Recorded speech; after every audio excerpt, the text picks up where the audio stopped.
Hello friends, मैं संजय तिवारी आपका YouTube channel पर स्वागत करता हूं और आपसे अपील करता हूं कि वीडियो को लाइक एवं सब्सक्राइब करें और अपने मित्रों के साथ शेयर करें।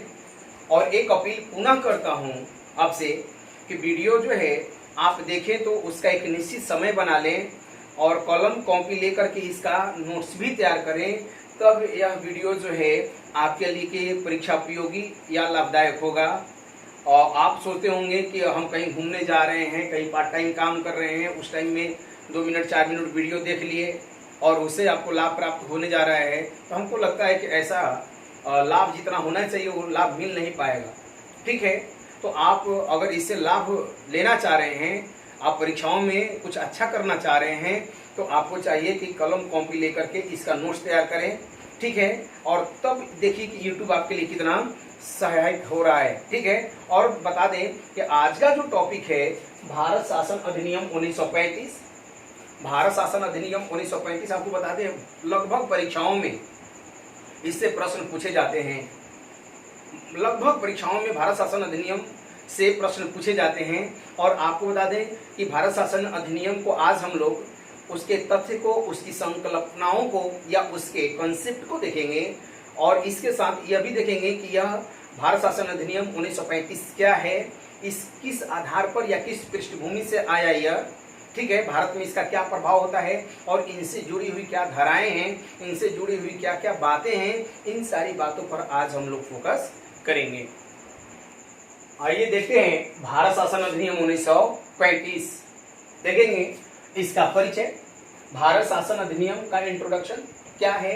तो आप इंट्रोडक्शन में देखेंगे कि भारत शासन अधिनियम 1935 जो है एक कानून है, एक कानून है या कह दें अधिनियम है, अधिनियम है या कह दें लॉ है।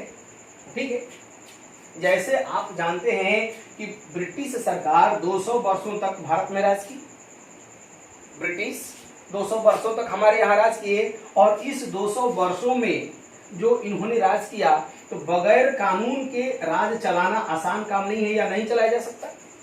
कानून चाहिए और कानून बनाने की शुरुआत 1773 के रेगुलेटिंग एक्ट से शुरू होता है। 1773 के रेगुलेटिंग एक्ट से लेकर के 1935 का भारत शासन अधिनियम, 1935 का भारत शासन अधिनियम यह विकास क्रम है। ठीक है, आपको बता दें कि 1935 का जो भारत शासन अधिनियम है यह काफी महत्वपूर्ण इसलिए हो जाता है कि वर्तमान में जो हमारा संविधान है, जिसके निर्माता हम डॉक्टर भीमराव अंबेडकर को मानते हैं, उसमें से इसमें जो संविधान हमारा वर्तमान संविधान है, लगभग भारत शासन अधिनियम 1935 से लगभग 250 से भी 250 प्लस 250 से भी अधिक अनुच्छेद यथावत ज्यों का त्यों जो है हमारे संविधान में एडॉप्ट करके रखा गया है। इसलिए यहाँ से परीक्षा में प्रश्न ज्यादा पूछे जाते हैं। फिर से परिचय को देखेंगे। भारत शासन अधिनियम 1935 क्या है, तो एक प्रकार का कानून है। हमारे यहाँ जब अंग्रेज राज कर रहे थे, तो अंग्रेज कोई भी लोग राज करेंगे तो निश्चित रूप से कोई ना कोई नियम, कानून या लॉ या अधिनियम होगा ही होगा और उसी के द्वारा वो हमारे यहाँ राज करेंगे या शासन चलाएंगे। उसी में से एक है भारत शासन अधिनियम 1935 और ये हमारे लिए स्टार टॉपिक हो जाता है। कारण है कि लगभग 250 से भी अधिक जो है अनुच्छेदों को एडॉप्ट कर करके रखा गया भारत के संविधान में। ठीक है, तो यह इसका परिचय होता है कि भारत शासन अधिनियम 1935 एक प्रकार का कानून है जिसके अनुच्छेदों को ज्यों का त्यों हमारे संविधान में आज भी लगभग 250 से अधिक अनुच्छेदों को रखा गया है। ठीक है, अब देखेंगे कि यह इसकी पृष्ठभूमि क्या थी। भारत शासन अधिनियम 1935 की पृष्ठभूमि क्या रही। ठीक है, तो पृष्ठभूमि देखेंगे आखिर क्या जरूरत पड़ गई, क्यों आया, आखिर इसका आधार क्या था। भारत शासन अधिनियम 1935 का आधार क्या रहा, बेस क्या रहा है। तो देखेंगे बेस में कि मॉन्टेग्यू चेम्सफोर्ड सुधार से उत्पन्न असंतोष, मॉन्टेग्यू चेम्सफोर्ड सुधार से उत्पन्न असंतोष। आप 1919 का मॉन्टेग्यू चेम्सफोर्ड सुधार आप जानते होंगे, या इसी को 1919 का भारत शासन अधिनियम भी बोलते हैं, भारत शासन अधिनियम भी बोलते हैं।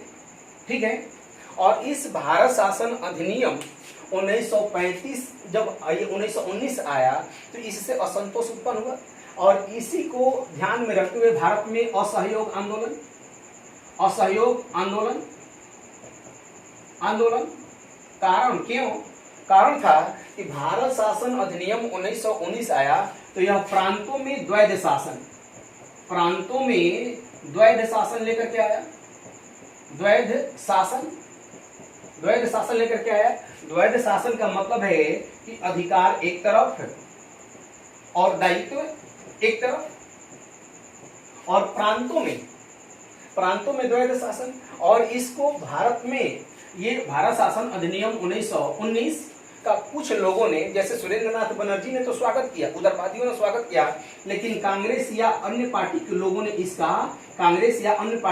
इसका विरोध किया और उसी के एवज में असहयोग आंदोलन हुआ। तो इन सारे मतलब जो कानून बने थे इससे उत्पन्न असंतोष था। तो यह भी एक कारण बनता है भारत शासन अधिनियम 1935 का है, इसकी पृष्ठभूमि में आता है। अब दूसरा देखेंगे स्वराज पार्टी की स्थापना को देखेंगे। तो स्वराज पार्टी की स्थापना आप जानते हैं कि मार्च 1923 ईस्वी में इलाहाबाद में हुआ। कहां पर? तो इलाहाबाद में होता है। मार्च 1923 ईस्वी में इलाहाबाद में होता है मोतीलाल नेहरू और चित्तरंजन दास के द्वारा। और यह जो स्वराज पार्टी है इसका भी यही उद्देश्य था कि भारत शासन अधिनियम 1919 का विरोध किया जाए विधानसभाओं में जाकर। और जब 1923 में चुनाव होता है तो 1923 में चुनाव हुआ, प्रांतों का जो चुनाव हुआ उसमें आपको बता दें कि इनको अच्छा खासा बहुमत प्राप्त हुआ। स्वराज पार्टी के लोगों को अच्छी बहुमत प्राप्त हुई, खास करके बंगाल और मध्य प्रांत में तो पूर्ण बहुमत मिला। और जब ये स्वराज पार्टी के लोग विधानसभा में गए तो विधानसभा में जाकर के इस नियम कानून या अंग्रेजी नियम कानून की धज्जियां उड़ा रहे थे। इनका उद्देश्य ही था कि हम जो आप गांधी जी आप असहयोग आंदोलन जो आप रोड पर कर रहे हैं इसी बात का विरोध हम विधानसभाओं में करेंगे। ठीक है, तो यह भी एक कारण बनता है भारत शासन अधिनियम 1935 का। अब देखेंगे अगला पॉइंट 1928 का नेहरू रिपोर्ट। आपको बता दें मोतीलाल नेहरू की अध्यक्षता में नेहरू की अध्यक्षता में एक सर्वदलीय बैठक की गई और उनको मोतीलाल नेहरू को सौंपा गया कि आप भारत का एक संविधान बनाने की कोशिश करें या संविधान बनाएं जो सबको पसंद आए। ठीक है, और इसी में एक सचिव था, भारत सचिव था लॉर्ड बिरकनहेड ने चैलेंज किया था कि अब भारतीय ऐसा कोई कानून बनाए, ऐसा कोई संविधान बनाए जो भारत के सभी वर्गों के लोगों को पसंद आए। ठीक है, तो इसी को ध्यान में रखते हुए मोतीलाल नेहरू की अध्यक्षता में एक संविधान निर्माण सभा का गठन किया गया और इन्होंने अपनी रिपोर्ट में कहा कि भारत में जो सांप्रदायिक आधार पर चुनाव पद्धति है उसको समाप्त किया जाए। क्या बोलते हैं? सांप्रदायिक आधार पर चुनाव को समाप्त किया जाए।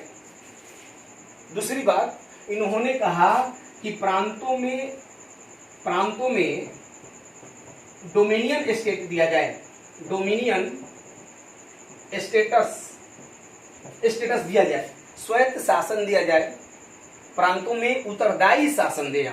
जो प्रांतों में आप 1919 के अधिनियम के तहत द्वैध शासन दिए हैं, जो द्वैध शासन आप दिए हैं, इस द्वैध शासन की जगह पर आप क्या दें? डोमिनियन स्टेट दें, उत्तरदायी शासन दें, भारतीयों को शासन करने दें। और कहते हैं कि भारत में एक इकाई वाला संविधान का निर्माण किया जाए। भारत में एक इकाई वाला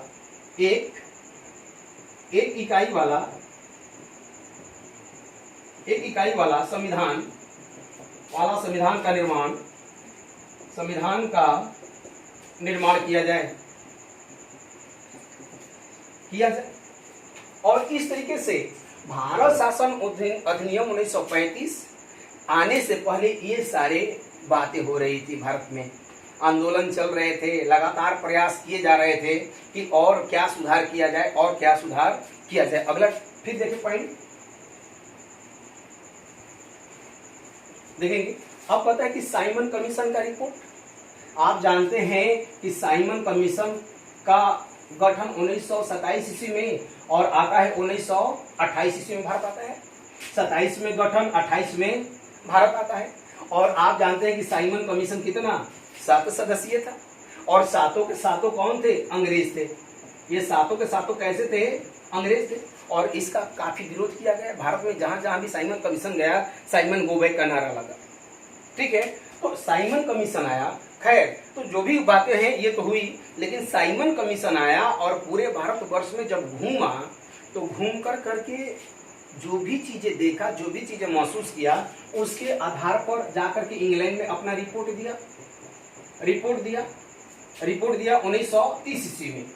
1930 में रिपोर्ट देता है और रिपोर्ट में क्या बातें करता है कि प्रांतों में उत्तरदायी शासन दिया जाए। प्रांतों में भारतीयों को उत्तरदायी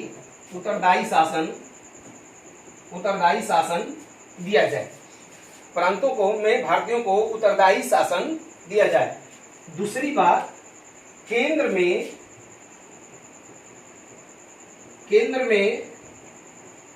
द्वैध शासन, केंद्र में द्वैध शासन। और फिर कहता है कि संघीय व्यवस्था का निर्माण किया जाए। संघीय व्यवस्था का निर्माण किया जाए। ठीक है, संघीय व्यवस्था के निर्माण। अब अगला पॉइंट हम लोग देखेंगे।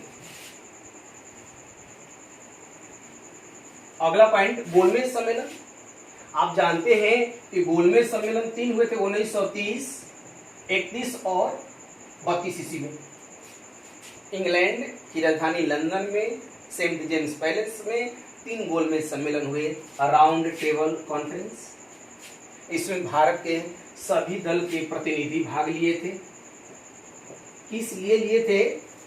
कि भारत में जो नया कानून आएगा उसमें कौन कौन सी बातें रखी जाए। यानी अगला जो कानून आता है भारत शासन अधिनियम 1935, तो उसमें कौन कौन सी बातें जोड़ी जाए। तो इस गोलमेज सम्मेलन में जो बातें निकल करके आई, 3 महत्वपूर्ण बातें निकल करके आती हैं कि पहला, संघीय व्यवस्था, भारत में संघीय व्यवस्था लाया जाए, लागू किया जाए। जैसे कि आज देखते हैं हमारे यहाँ संघीय व्यवस्था है, संघ है यानी केंद्र है और राज्य है। आज से भी तुलना करें तो संघीय व्यवस्था हमारे यहाँ है। India is the union of state. क्या है? राज्यों से मिलकर के संघ बना हुआ है। इसी तरीके से बात किया गया। हालांकि यहाँ पर संघीय व्यवस्था को फेडरल के तौर पर देखा जा रहा था, न कि यूनियन के तौर पर देखा जा रहा था। यह हमारे यहाँ डॉक्टर भीमराव अंबेडकर की संकल्पना थी या उनकी सोच थी कि उन्होंने यूनियन ऑफ स्टेट यानी राज्यों से मिलकर के एक भारत में संघ बना। और उनका मानना था कि संघ हो और संघ से राज्य हो।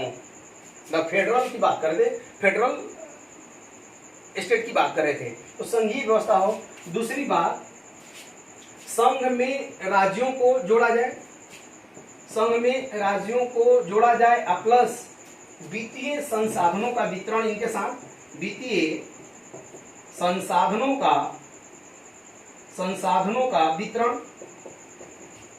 वितरण करें। आज भी है केंद्र राज्य संबंध, और केंद्र राज्य संबंध के साथ आप जाएंगे तो केंद्र और राज्य के वित्तीय बंटवारा। ठीक है, वित्त आयोग का गठन ही हुआ 200 अनुच्छेद 80 में हमारे यहाँ आज भी व्यवस्था है वो।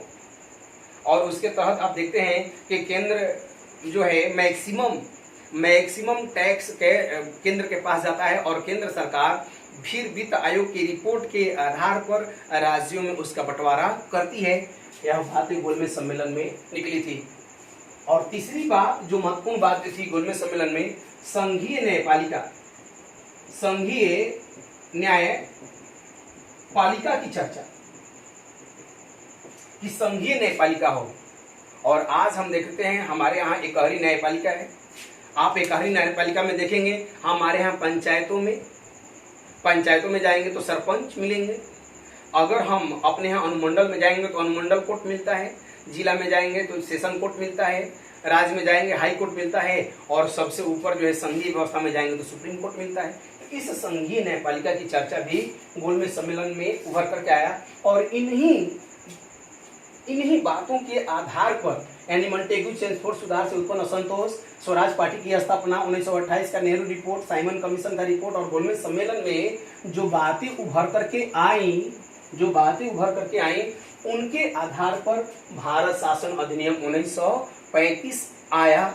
ठीक है, और जब भारत शासन अधिनियम 1935 आया तो भारत शासन अधिनियम 1935 की में कौन कौन सी बातें आई, क्या क्या धाराएं आई, क्या क्या धाराएं रही, क्या क्या उसमें नियम थे, एक एक करके चर्चा करेंगे। तो दिया है कि संघीय ढांचा, संघ या केंद्र में द्वैध शासन, प्रांतों में स्वायत्त शासन, गवर्नर जनरल का स्थान एवं शक्तियां, संघीय विधानमंडल, पृथक निर्वाचन प्रणाली को स्वीकार किया गया। ये सारी बातें देखेंगे, एक एक करके देख लेते हैं।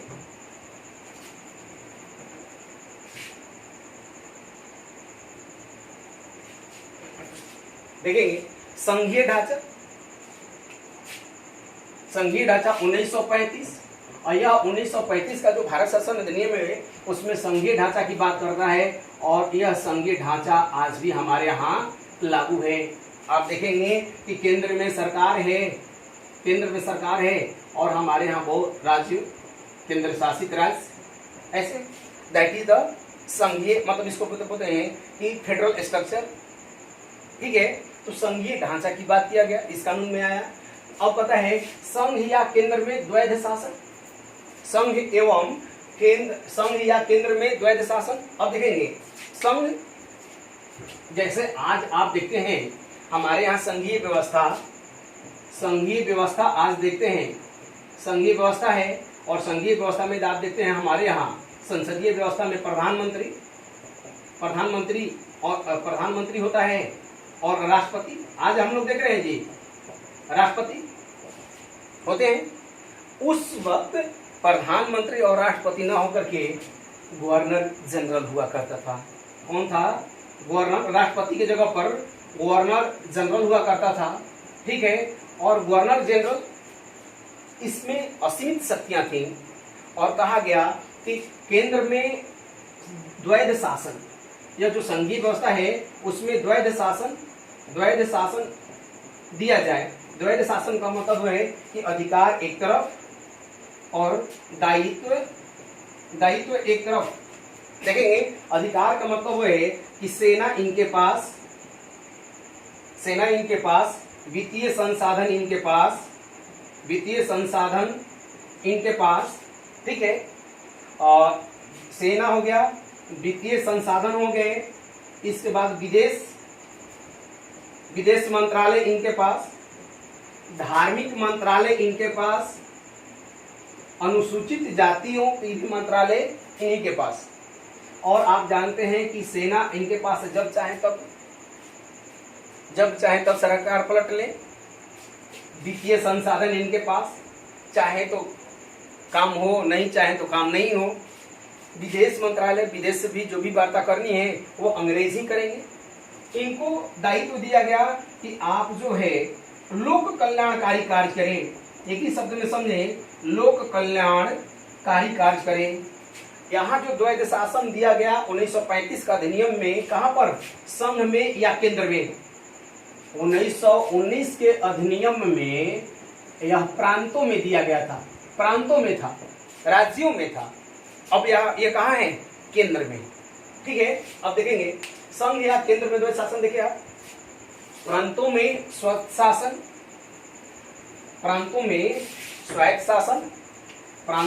शासन, जो पहले 1919 के अधिनियम में देखे थे कि प्रांत में द्वैध शासन था, यहाँ द्वैध शासन था, प्रांतों में द्वैध शासन था, प्रांतों में।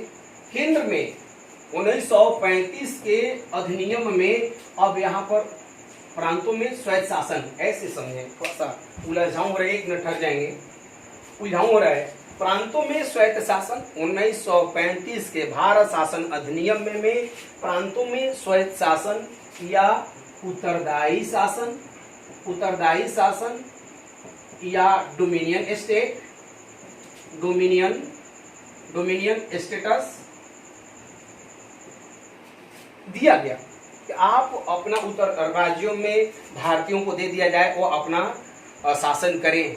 और इसी के आधार पर, भारत शासन अधिनियम के आधार पर ही भारत में 1937 ईस्वी में 11 प्रांतों में चुनाव किए गए और वहां पर सरकारें बनी और सरकार वो उत्तरदायी शासन या ऑटोनॉमस पद्धति दिया गया कि आप काम कीजिए, अपने आप अपना काम कीजिए। अब देखेंगे गवर्नर जनरल का स्थान एवं शक्तियां। देखेंगे गवर्नर जनरल, आप सुने होंगे गवर्नर जनरल या वायसराय या वायसराय। वायसराय आज का भारत का राष्ट्रपति जो है उस वक्त गवर्नर जनरल या वायसराय कहा जाता था। अंग्रेजों के काल में हमारे यहाँ जो वर्तमान में राष्ट्रपति हैं या राष्ट्रपति का पद है या पोस्ट है, उनको अंग्रेजी शासन में गवर्नर जनरल या वायसराय कहा जाता था। आपको बता दें और 1773 के रेगुलेटिंग एक्ट से लेकर के 1858 के अधिनियम तक ये गवर्नर जनरल कहे गए, गवर्नर जनरल कहे गए। और फिर 1858 के अधिनियम से 1935 के अधिनियम तक ये वायसराय बोले गए, वायसराय बोले गए। और फिर 1935 के अधिनियम से लेकर के 1947 ईस्वी तक, जब तक भारत आजाद नहीं हुआ या माउंटबेटन थे 47 से 48 तक भी, तो इसको अब फिर गवर्नर जनरल कहा जाने लगा, गवर्नर जनरल कहा जाने लगा। और ये गवर्नर जनरल कौन? तो वर्तमान में जो भारत का राष्ट्रपति है जस्ट उसको यहाँ वायसराय। आप जानते हैं कि भारत का संविधान में राष्ट्रपति संघीय कार्यपालिका का हेड है। भारतीय संविधान का अनुच्छेद 53 में जाएंगे तो राष्ट्रपति को पता है, अनुच्छेद 53 में 53 में जाएंगे तो यह संघीय कार्यपालिका का हेड कहा जाता है। भले ही 42वें और 44वें संविधान संशोधन के द्वारा राष्ट्रपति की शक्तियों को सीमित कर दिया गया हो, राष्ट्रपति जो भी कार्य करेगा वह कैबिनेट के सलाह से करेगा, भले ही बांध दिया गया हो, लेकिन राष्ट्रपति को जो शक्तियां हैं उस टाइम में अंग्रेजी काल में वो गवर्नर जनरल और वायसराय में निहित था। और अब देखेंगे एक शब्द आता है गवर्नर। गवर्नर, यह गवर्नर और गवर्नर जनरल दोनों, गवर्नर जनरल, गवर्नर का मतलब राज्यपाल। आज भी राज्यपाल का अंग्रेजी में गवर्नर ही बोलते हैं, गवर्नर है, नहीं बोलते हैं गवर्नर होगा, गवर्नर बोलते हैं। राज्यपाल आज भी गवर्नर, अंग्रेजी में बिहार का गवर्नर कौन है या यूपी का गवर्नर कौन है, तो फलाने हैं, फलाने हैं, फलाने, ठीक है। तो इस तरीके से गवर्नर, और इनमें जो है शक्तियां, क्योंकि अंग्रेजी शासन था, शक्तियां अपरिमित थी। जब चाहे तब सरकार को गिरा दें, जब चाहे तब सरकार के फैसले को उलट दें, इतनी शक्तियां थी। तो यह है गवर्नर जनरल का स्थान, शक्तियां एवं संघीय विधानमंडल, ठीक है। संघीय विधानमंडल में आप देखेंगे केंद्रीय, जैसे केंद्रीय मतलब विधान परिषद, केंद्रीय विधान परिषद, केंद्रीय विधान परिषद और राज्य प्रांतीय, केंद्रीय विधान परिषद, केंद्रीय विधान परिषद और संघीय परिषद। संघीय परिषद इसमें 260 सदस्य होते थे और इसमें 250। जैसे कि आज आप तुलना करें, आज हम इसकी तुलना करें तो लोकसभा और राज्यसभा देखेंगे। आज हम लोग देखते हैं केंद्र में देखेंगे तो लोकसभा और राज्यसभा। आज अंग्रेजों के काल में इसी को केंद्रीय विधान परिषद बोलते थे, परिषद बोलते थे, जिसमें 260 सदस्य होते थे, और इसको संघीय व्यवस्था बोलते थे, संघीय व्यवस्था बोलते थे, इसमें 250 सदस्य थे, ठीक है। अब अगला देखेंगे, पृथक निर्वाचन प्रणाली को स्वीकार किया गया कब साल? तो भारत शासन अधिनियम 1935 में पृथक निर्वाचन प्रणाली देखेंगे। पृथक निर्वाचन प्रणाली क्या होता है? पृथक निर्वाचन प्रणाली, तो पृथक निर्वाचन प्रणाली आप जानते हैं कि 1909 का मार्ले मिंटो सुधार, याद कीजिए, आप पढ़े होंगे मार्ले मिंटो सुधार। मार्ले मिंटो सुधार 1919, और मार्ले मिंटो सुधार 1919 ईस्वी में मुस्लिमों को पृथक निर्वाचन दिया गया। मुस्लिमों को पृथक निर्वाचन दिया गया, पृथक निर्वाचन प्रणाली को दिया गया। और पृथक निर्वाचन प्रणाली का मतलब ही होता है कि कैंडिडेट भी मुस्लिम और वोटर भी, जो वोटर होगा वह भी मुस्लिम होगा। 1919 के अधिनियम में यह जो है सिखों को, ईसाइयों को भी दिया गया। सिखों, ईसाइयों को भी यह दिया गया। सिखों को भी दिया गया, ईसाइयों को भी दिया, ठीक है। और आपको बता दें 1932 ईस्वी में राष्ट्रीय रेमजे मैकडोनाल्ड, ब्रिटेन का प्रधानमंत्री रेमजे मैकडोनाल्ड के द्वारा सांप्रदायिक पंचाट 1932 में दिया जाता है। सांप्रदायिक पंचाट आता है, कम्युनल अवार्ड, और उसमें अनुसूचित जनजाति और अनुसूचित जाति के लोगों के लिए भी पृथक निर्वाचन की व्यवस्था दिया गया। हालांकि गांधी ने इसका विरोध किया, और 1932 में आप देखेंगे सितंबर 1932 में जाकर के पूना पैक्ट होता है, गांधी जी और अंबेडकर साहब के बीच में पूना पैक्ट होता है। और वहां पर अनुसूचित जाति, कारण है कि गांधी ने कहा कि अनुसूचित जाति और जनजाति के लोग तो हिंदुओं में ही हैं, तो इनको आप किस आधार पर अलग निर्वाचन प्रणाली दे रहे हो? आप किस आधार पर निर्वाचन प्रणाली दिए जा रहे हैं? तो इसका विरोध किया गया, और उसी के एवज में गांधी और अंबेडकर के बीच में, या अंबेडकर साहब के बीच में पूना पैक्ट होता है, जिसमें हरिजनों के लिए अलग से आरक्षण व्यवस्था लगाई जाती है। लेकिन भारत शासन अधिनियम में यह धाराएं जुड़ती हैं क्या? तो संघीय ढांचा होगा भारत में, संघ या केंद्र में द्वैध शासन होगा, प्रांतों में स्वायत्त शासन दी जाएगी, गवर्नर जनरल का स्थान और शक्तियां, और संघीय विधानमंडल। पृथक निर्वाचन प्रणाली को स्वीकार किया गया, और इस तरीके से हम भारत शासन अधिनियम 1935 जैसे महत्वपूर्ण टॉपिक को देखें, और इससे जुड़ी हुई जो भी बातें होंगी या प्रश्न होंगे आप आसानी से हल कर ले जाएंगे। ठीक है।